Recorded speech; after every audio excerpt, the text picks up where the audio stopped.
खाली हाथ। रोज़ की तरह आज भी मैंने शाम को ऑफिस से घर लौटने पर बरामदा में बाइक खड़ी की। बरामदे में कुर्सी पर बैठे बाबूजी आज भी एकटक मुझे ही देख रहे थे। मेरे एक हाथ में बैग था और दूसरा हाथ खाली।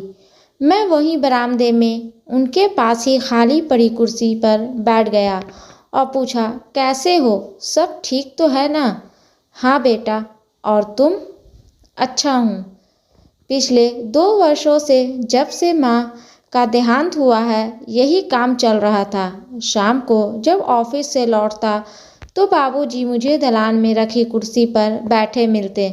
लगता जैसे वे मेरी ही प्रतीक्षा कर रहे हों। मुझे वे एक मासूम बच्चे की तरह गेट खुलने की ही प्रतीक्षा करते हुए मिलते।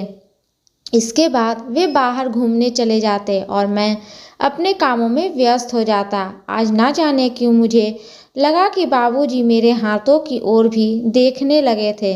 क्या देखते हैं मेरी समझ में ना आया। अपनी टीचर की नौकरी व घर गृहस्थी में व्यस्त लिली दीदी और हर बार की तरह इस बार रक्षाबंधन पर एक दिन रुकने का प्रोग्राम बनाकर आई थी।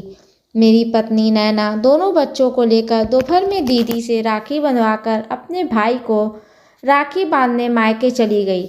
घर पर बस बाबूजी, मैं और दीदी ही थे। बाबूजी तो रात में खाना खाकर जल्दी सो गए थे। मैं और जीजी बिस्तरों में बैठकर देर रात तक बातें करते रहे। दीदी बताने लगी कि कैसे जब बाबूजी शाम को ड्यूटी से वापस आते थे तो हम लोगों को खाने के लिए रोज़ कुछ न कुछ ज़रूर लाते थे। हम दरवाजे पर बैठकर उनका बेसब्री से इंतज़ार करते थे।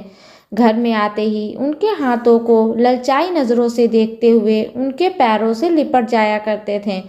कभी कभी बाबूजी खाने की चीज़ अपने बैग में छिपा लेते थे तो हम मायूस हो मुंह लटकाकर बैठ जाते। मुस्कुराते हुए बाबूजी जब बैग में से खाने की चीज़ निकालते तो हमारे चेहरे खिल उठते थे। तब समय एवं परिस्थिति के हिसाब से उस बैग में रोज़ कुछ ना कुछ नया होता हम बच्चों के खाने के लिए। फिर माँ हम दोनों भाई बहनों को बराबर में बैठाकर बड़े प्यार से खिलाती। कुछ बचता तो माँ बाबूजी भी खाते, वरना हम बच्चों को खिले चेहरे पर और मन देखकर ही वे दोनों खुश हो जाते थे।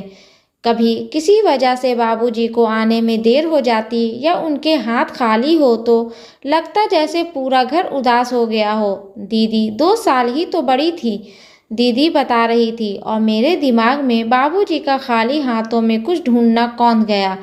अगले ही क्षण मेरी आंखों से झरझर आंसू बहने लगे। मन हुआ कि फूट फूट कर रो लूं।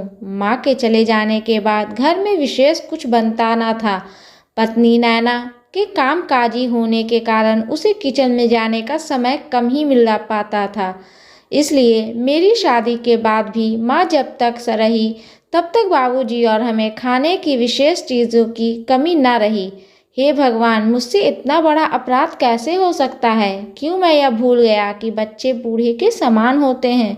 पिछले वर्षों की व्यवस्थाओं ने मुझे और नैना को बच्चों एवं बूढ़ों की छोटी मोटी इच्छाओं के बारे में कुछ सोचने का मौका ही न दिया। वैसे तो अब घर में खाने पीने के लिए सब आसानी से उपलब्ध होता है, फिर भी बच्चों के साथ साथ बुजुर्गों को भी लगता है कि कोई बाहर से आता है तो कुछ न कुछ खाने के लिए विशेष मिलेगा ही मिलेगा। मैंने यह बात दीदी को बताई तो मेरे साथ उनके भी आंसू बहने लगे। मन ही मन मैंने कुछ प्रण कर लिया था। दूसरे ही दिन जब मैं ऑफिस से लौटा तो आज भी बाबूजी रोज की तरह उसी जगह व उसी मुद्रा में बैठे मिले। मैं गाड़ी की डिक्की में से एक हाथ से बैग और दूसरे हाथ से गरम गरम जलेबी का लिफाफा निकाल कर बाबूजी की ओर बढ़ गया। बैग के अलावा दूसरे हाथ में लिफाफा देखकर बाबूजी की आंखों में चमक आ गई।